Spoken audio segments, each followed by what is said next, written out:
And some students across Hampton Roads will be back in classrooms in just 2 weeks and some next week. Yeah. And that means parents are busy. Yeah, they're buying school supplies, they're picking up new clothes. Yep. They're also busy making sure their kids are up to date on their shots. So new this morning, I have a back to school vaccine checklist for mom and dad.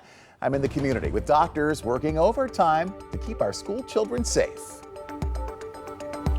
Chrissie Riese's back-to-school checklist is almost done. We've done all the things, like the 15 boxes of crayons and like the 17 folders. Next for this Virginia Beach mom is a trip to the pediatrician, making sure her 2 elementary schoolers are up to date on things like immunizations. One, to protect our community.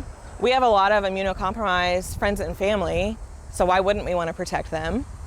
2, schools are gross places. She is not alone. We're busy. We're trying to get kids back in the classroom where they belong. People like CHKD's Dr. Doug Mitchell are rushing to make sure kids have the shots they need and helping parents understand why these vaccines are so important. We've done such a good job of preventing these serious complications and illnesses that many people have not even seen them.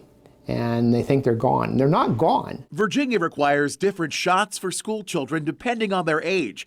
Tdap, which protects against tetanus, diphtheria, and whooping cough. Hepatitis, measles, mumps, and rubella, polio, chickenpox, meningitis, and HPV, human papillomavirus. Parents can easily opt out of that shot. Dr. Mitchell, though, recommends against it, pointing to its 95% success rate in preventing cancers. Are there questions about it? Sure. There are of any vaccines. We have questions and talking about it and making sure that people are comfortable with the vaccines that they're receiving. Conversations like that have paid off. Doctors in this office have already vaccinated thousands of school children this summer. They're bracing for even more over the next couple of weeks. We always have the last minute rush in August where it's just be patient with us. For Mom Chrissie, the protection is worth the wait. If vaccines is just one more layer of thing that I can do to prevent my house from coming down with something, we're gonna do it.